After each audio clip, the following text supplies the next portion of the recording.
mí esto es importante, porque aquí no estamos jugando. Yo también soy beneficiario del mecanismo de protección a periodistas por las amenazas que hemos recibido. Tú ya fuiste víctima de un atentado. Y en este México en el que los grandes periodistas de los grandes medios, estos periodistas, muchos de ellos que incluso hemos señalado desde nuestra independencia de ser beneficiados por los sexenios anteriores, como el de Peña Nieto, en el que se repartieron más de 60,000 millones de pesos, algunos millones, no sé qué tantos, pero disfrazados, chayote disfrazado de publicidad oficial. Muchos acusan al presidente de pasante de dictador, de ser un peligro para la libertad de expresión, de atacar a la prensa por todo lo que dice el presidente y no se queda callado. Yo quiero escuchar tu opinión, porque tú estuviste al borde de la muerte por decir tu verdad, por expresar lo que investigas, por lo que piensas y recibes este gesto que me parece muy humano del presidente. ¿Qué reflexión haces cuando ves y escuchas todo esto que te estoy poniendo sobre la mesa, Susana? Gracias, Vicente, y gracias por la pregunta, porque déjame decirte que yo voy a cumplir 45 años como periodista, como reportera, pues colaboré en muchos medios, en ABC Radio, por ejemplo, he sido corresponsal para varios medios, como Radio Fórmula, por ejemplo, para Noticiero Latino.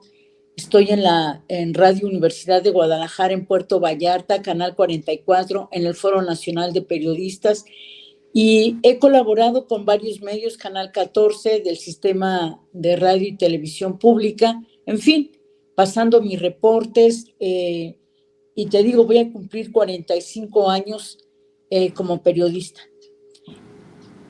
Yo viví desde la época al final de López Portillo, el inicio de Miguel de la Madrid, y así después Carlos Salinas de Gortari, después Zedillo, después de Zedillo Fox, después de Fox Felipe Calderón, Peña Nieto y ahora el presidente de México, Andrés Manuel López Obrador.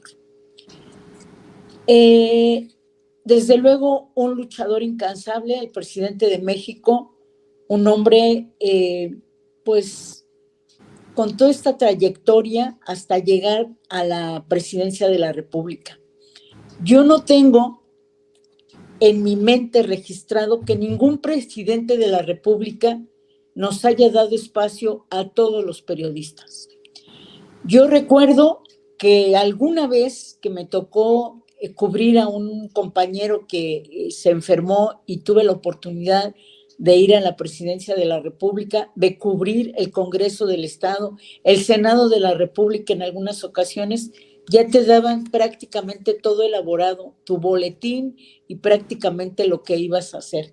Había mucha prensa en ese entonces que nada más era de boletines, y para quienes nos atrevíamos a escribir, yo empecé en la Ciudad de México, de hecho, pues tengo familia que vive en la Ciudad de México, y empecé justamente en la ciudad. Me tuve que ir, que ya te contaré en alguna ocasión por qué me fui de la Ciudad de México, está documentado.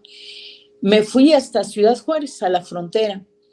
Después salí de Ciudad Juárez también por la situación de violencia, recordarás las muertas de Juárez, y bueno, salgo de la ciudad fronteriza buscando ya, y entonces ya con familia me voy a Puerto Vallarta.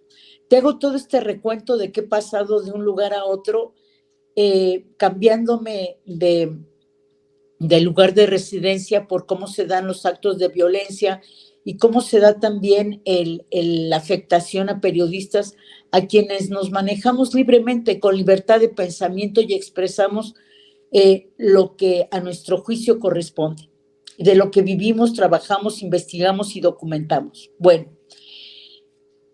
para mí, este espacio que abre el presidente de México siente un precedente en el país, y yo creo que en muchos países del mundo. El presidente Andrés Manuel López Obrador es un hombre con una apertura, es un hombre muy humano y como periodista, la verdad, yo he tenido la oportunidad, qué lástima que no fui antes a la mañanera, no me fue posible, pero yo empecé a ir a la mañanera justamente en el 2021, empezaba prácticamente, empecé a ir y a llevar casos del medio ambiente. Y yo dije, pues voy a hacer un esfuerzo, voy a estar ahí, hice todo lo conducente, ya me dieron la cita, qué día podía ir y todo, porque uno tiene que registrarse, tiene que demostrar su trayectoria también, lo que uno está haciendo como periodista, enviar algunos trabajos, a ver en qué medio está uno, qué hace, en fin, y todo lo hice como debe ser. Ya me dieron la fecha y me lo dieron para el 16 de julio. Entonces, yo le llevé el caso de, no sé si recuerdas, de que había situaciones de riesgo en Puerto Vallarta y fui antes del derrumbe que hubo en el Desarrollo Serena en la calle Santa Bárbara, a decirle al presidente que pues esa zona estaba en riesgo, que los vecinos estaban muy preocupados. Inmediatamente me atendió, que te ponga María Luisa Albores, se va a comunicar contigo. Y bueno, pues salí de ahí muy pensativa diciendo, ¿y realmente me van a hablar? ¿Y realmente va a suceder esto? Pues sí, quiero decirles, amigos del auditorio, Vicente, que ni bien salía yo de las instalaciones de ahí de donde donde realizan la conferencia de prensa, cuando recibo una llamada de Leti Ramírez, que en ese tiempo estaba en Atención Ciudadana.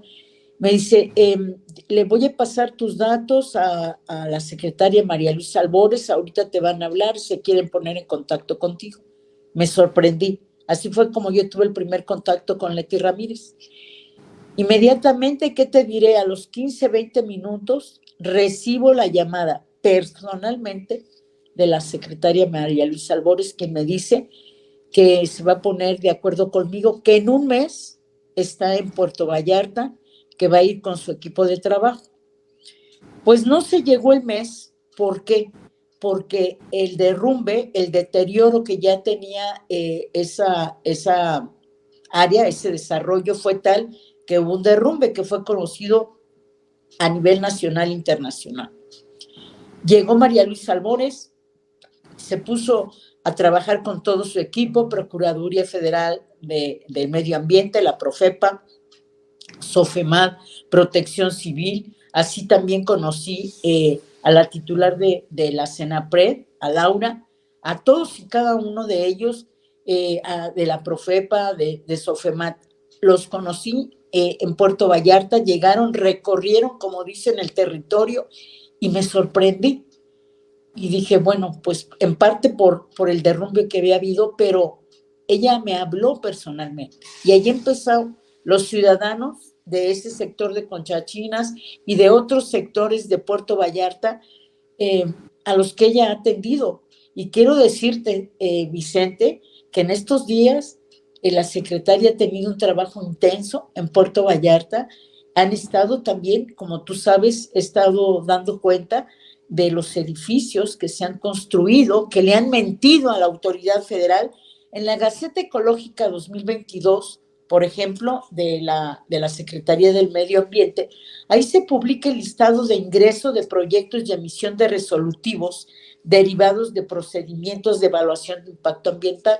Bueno, pues hay varios, y lo tengo aquí a la mano porque papelito habla, como dicen, aquí lo tengo, en donde hay edificios que, por ejemplo, reportan a la autoridad mintiendo, como el caso, que lo tengo aquí subrayado, que dice que va a construir 2 torres de 13 pisos cada una, y en realidad llevan 27 pisos cada una. ¡Ah, carambas!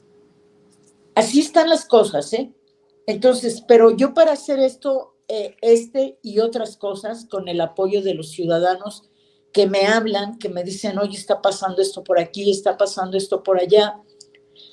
Yo iba a cada uno de los lugares. Hay otro edificio que se llama Orchid, que también no cumplió la norma, edificios, desarrollos que no tienen el estudio de manifestación de impacto ambiental.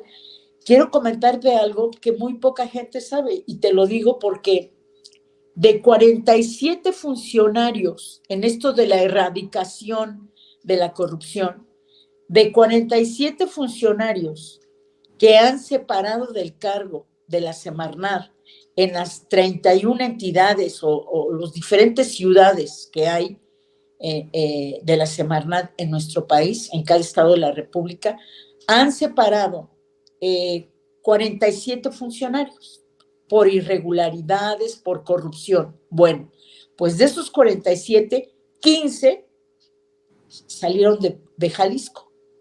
Entre ellos, el que fungía como encargado delegado de Semarnat Jalisco, quien obviamente se prestó él y otros funcionarios a muchas cosas irregulares que ahora están brotando en desarrollos, en situaciones irregulares, con falta del cumplimiento de la ley.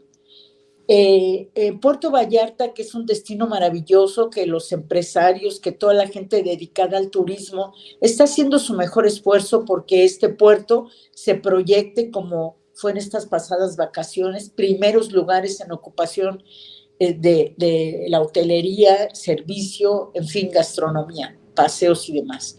Pero ¿qué está pasando con los servicios cuando había una residencia, una casa, y en ese lugar construyen una torre de 13, de 15, de 17, de 30 pisos?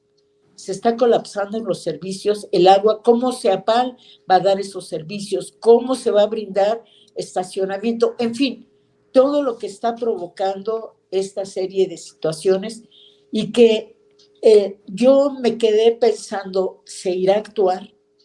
La verdad, ya se había acudido a tantos secretarios del medio ambiente, a tantos que te puedo pasar posteriormente varios trabajos que se hicieron desde la época de Alberto Cárdenas Jiménez. Bueno, ha habido un saqueo, un despojo de áreas verdes, tanto en Puerto Vallarta, pero también recientemente tú sabes que metieron a la cárcel a tres jóvenes por cuidar un parque, el Parque Huentitán, que la verdad pues no se merecían estos estudiantes estar en la cárcel justamente por cuidar. Ellos son Javier Armenta, Iván Cisneros y Alexis Rojas. Los vecinos de Huentitán, hace más de 10 años, formaron un consejo, una asociación de vecinos del Parque Huentitán, precisamente para defender su parque. Y bueno, ya viene otra generación para defender su área verde. Este parque se adquirió con recursos públicos por parte del gobierno, te estoy hablando de 1980,